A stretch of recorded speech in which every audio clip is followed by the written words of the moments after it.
Hello everyone, I am Dr. Soundarya, Assistant Professor, Department of Business Administration at St.Anne's Arts and Science College. We are looking at today's ratio analysis. In this chapter, I would like to start with the solvency ratio.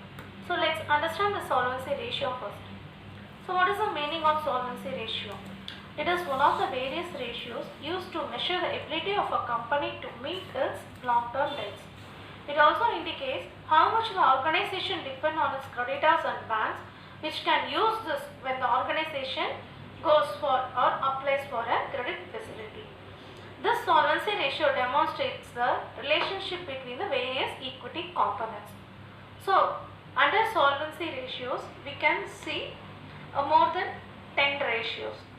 So, some of the important solvency ratios are the debt equity ratio, interest coverage ratio, fixed asset ratio, proprietary ratio and capital gearing ratio.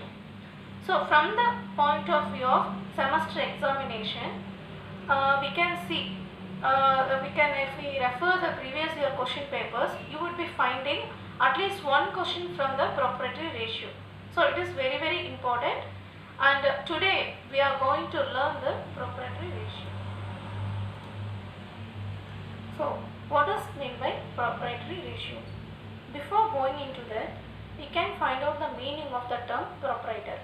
What it means? It means the owner of a business.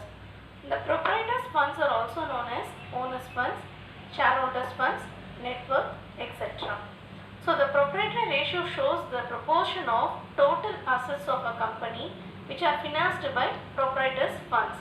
It means the equity share capital, preference share capital, general reserves and profit and loss accounts. So it is also known as equity ratio. The proprietor ratio is also known as equity ratio. So it helps to determine the financial strength of a company, and it is very useful for the creditors to access the ratio of shareholders funds employed out of total asset of the